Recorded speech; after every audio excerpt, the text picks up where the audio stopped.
조금 더 무덤에서 한 단계 더 나아가 볼까 해요. 사후 세계를 위한 축복.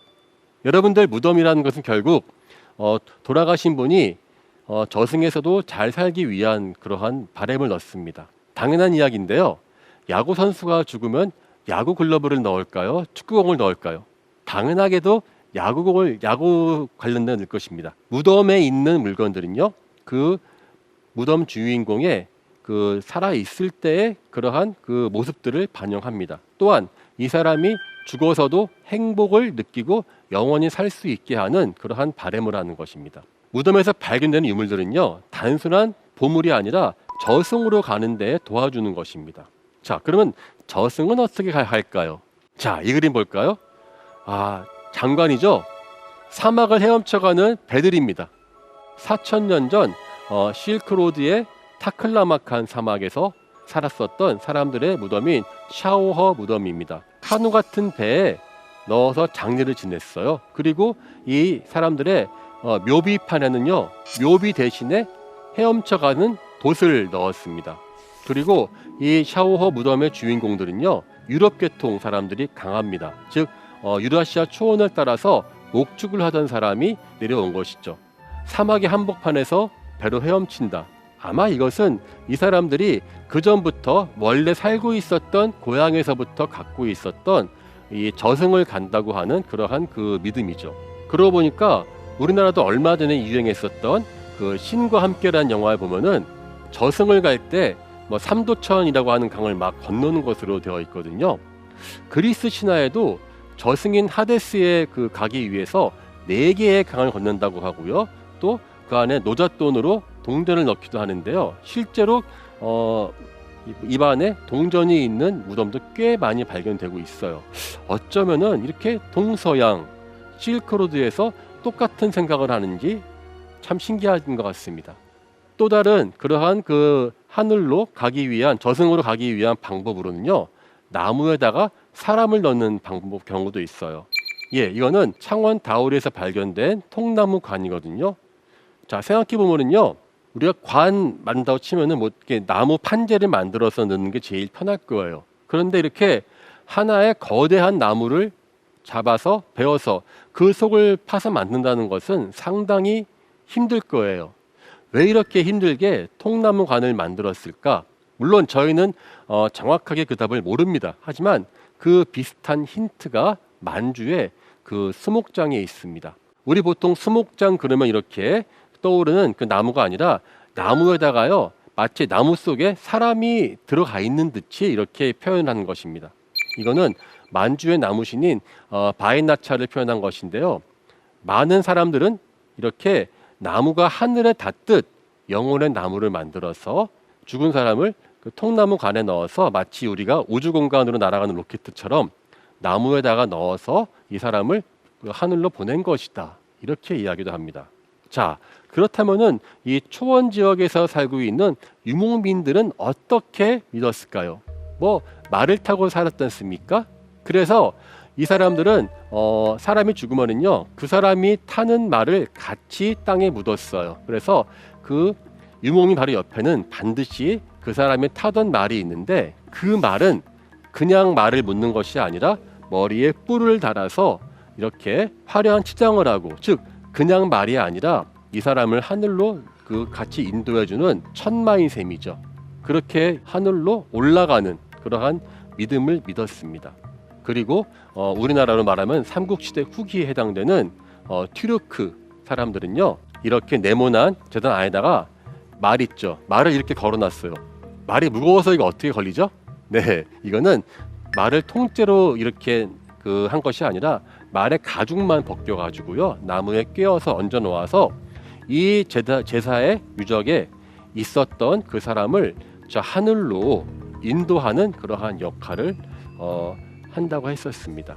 이렇게 사람들은 각자 자신들이 살고 있는 그러한 그 터전에서 자신들의 믿음으로 돌아가신 분을 하늘로 올라가게 했습니다. 즉, 이 모든 광경 하나하나는요, 바로 이 각각 사람들의 사후세계에 대한 믿음을 아주 극명하게 보여주고 있는 것입니다. 자, 그렇다면은요, 우리가 사후 영혼은 어떻게 되었다고 믿었을까요?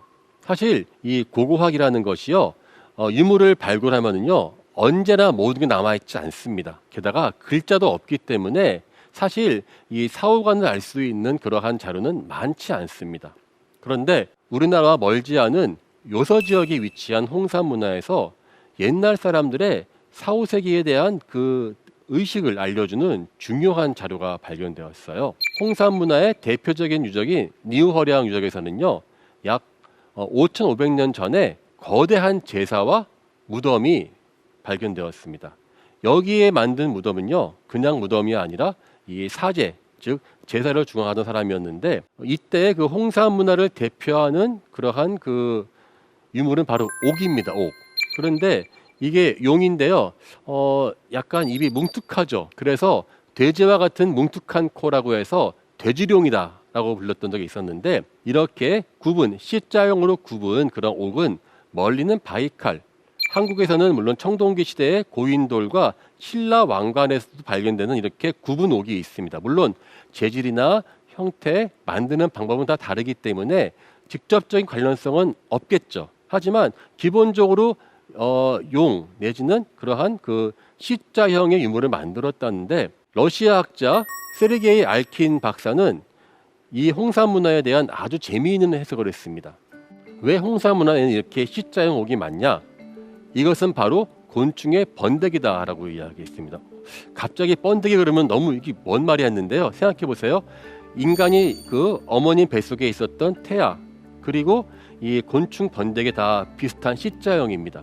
그런데 이 번데기는 나중에 봄이 되면은 이것이 부활해서 이제 나비가 돼서 날아갑니다. 즉 인간의 그러한 그 다시 태어나는 그러한 모습으로 가장 적합한 이미지가 바로 이 C자형이기 때문에 이 홍산 문화의 옥은 생명의 부활을 의미한다라고 생각했습니다. 그래서 지금도 이 세르게이 알킨 선생님의 이야기는 많은 사람들의 어떠한 동조를 얻고 있죠. 근데 그의 주장 중에 재미있는 게요, 이 보세요. 이것도 역시 홍산 문화의 옥인데 C자형 그 옥이 있는데 그 바깥쪽에 날개가 달려 있어요. 그래서 이것은 마치 구름을 헤엄치는 용과 같고, 또 어떻게 보면은 나비와도 같아요. 근데 이러한 모습이 북쪽으로는 알라스카, 그 다음에 남쪽으로는 양자강에 있는 신석기 시대 문화인 양조 문화에서도 널리 보인답니다. 그러니까 이게 특정한 한 지역에서만 나오는 현상이 아니에요. 자, 그런데 왜 이렇게 많은 무덤들은 번데기 형태 아니면은 나비 형태로 표현했을까? 참 궁금합니다. 단서는요, 그 홍산 문화의 그 신전의 사제의 무덤에서 나왔습니다. 아까 봤었던 거대한 그러한 그 용의 옥, 그리고 나비 모양의 옥과 함께 아주 작은 파리 같이 생긴 곤충과 애벌레 같이 생긴 옥이 발견되었어요. 하나의 무덤에서 처음에 애벌레, 번데기, 그 다음에 이렇게 나비가 돼서 하늘로 날아가는 일련의 과정이 다 모여서 발견된 것이죠. 아, 이거는 단순한 장식품이 아닙니다. 왜? 그 거대한 신전에 묻혀진 사제의 무덤이기 때문에 그의 유물 하나하나에는 큰 의미가 있었을 것입니다. 그리고 여기에서는 바로 이 번데기와 고곡, 나아가서 하늘로 올라가는 나비의 생명력까지를 한 무덤에 똑같이 표현했었던 바로 홍산 문화 사람들의 사후관이 여기에 보이는 것입니다. 나비의 또 다른 의미가 있습니다. 최근에 이제 그 의학이 발달하면서요, 임사 체험이라는 것이 있습니다. 이거 뭐냐면 이제 죽을 뻔하신 분들이 예전에는 대부분 그냥 돌아가시는데 요즘에는 의학 기술의 발달로 다시 이제 소생을 하시는데, 그분들 중에 어떤 분들은 이제 죽음 직전에 갔었던 그러한 경험들을 이야기하시면서 최근에 상당히 많은 학계의 관심들을 가지고 있습니다. 물론 그 임사 체험이 실제로 그 죽은 뒤의 그 삶이다 그렇게 믿는 분들은 거의 없습니다. 대부분은 이제 그 돌아가시기 전에 뭐 뇌의 어떠한 작용일 것이다, 그런 회의적으로 보통 보고 있는데, 무엇이 중요하냐면요, 전 세계의 임사 체험들을 모아 보니까 나라와 인종을 불문하고 죽음 직전에 갔었던 사람들이 대부분 겪는 그 현상이 똑같답니다. 자기 영혼이 마치 유체 이탈하는 것처럼 되고 자신의 영혼이 마치 나비처럼 피어오르는 듯한 경험을 한다. 그러한 그 기록이 전 세계에 공통적으로 가장 많이 보인답니다. 또 얼마 전에 또 어떤 뇌과학 의사가 펴낸 책에서는요, 이븐 알렉산더라는 사람은 자신이 이렇게 그러한 나비처럼 날아가는 그러한 경험을 자세하게 서술합니다. 저는 의학자가 아닙니다. 저는 고고학자이기 때문에 이렇게 사후세계가 있다 없다 아니면은 어떠한 믿음이 맞다는 것을 말하는 것이 아닙니다. 아마도 전 세계의 사람들이 아마 사피엔스가 갖고 있는 그러한 그 죽을 때의 과정이 비슷하다면은 어쩌면은 신석기 시대의 사람들도 사후세계에 대한 믿음도 아마 비슷했을 것입니다. 즉 나비처럼 영혼이 피어오르기를 바라는 그러한 염원이 있었을 것입니다.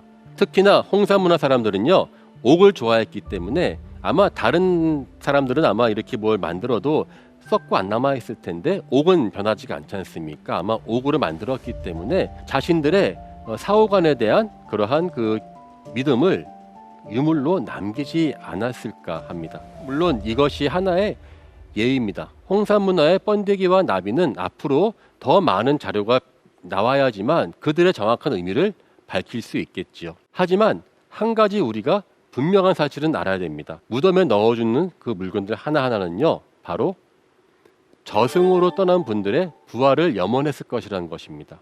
지금도 바뀐 것은 없지요. 지금도 돌아가신 분에게 그분들의 부활을 바라면서 다양한 방법으로 우리의 방법으로 그 형태를 표현합니다. 바로 무덤을 만드는 이유는 고인이 편하게 저승에 가기를 바라는 마음에서 준비하는 것입니다.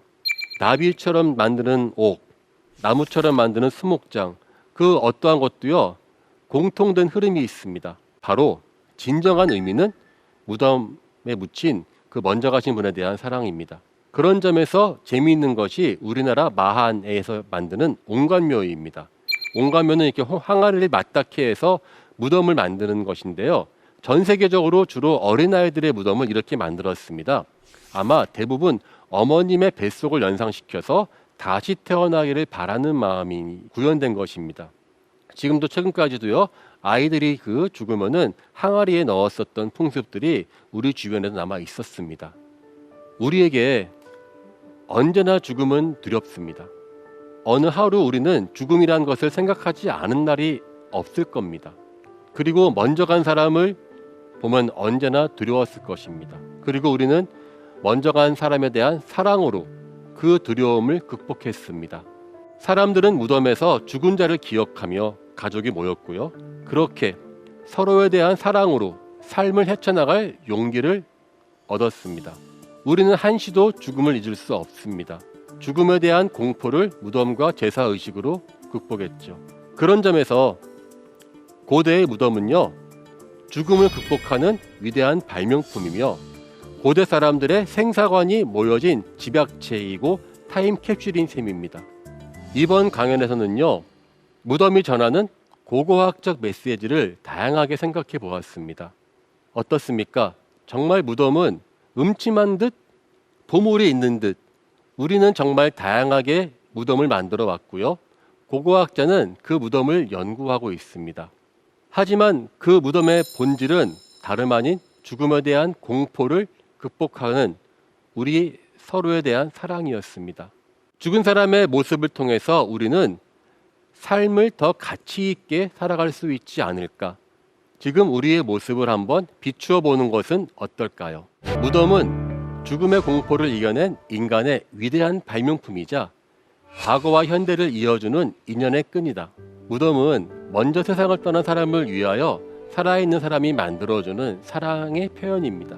죽음이라는 피할 수 없는 우리의 숙명을 우리는 먼저 세상을 떠난 사람에 대한 사랑으로 극복한 것입니다.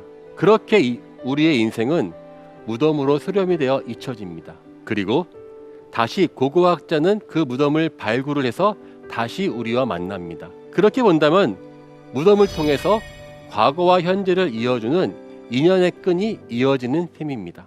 지금까지 대한민국 최고의 강연 최강 1교시 강인욱이었습니다.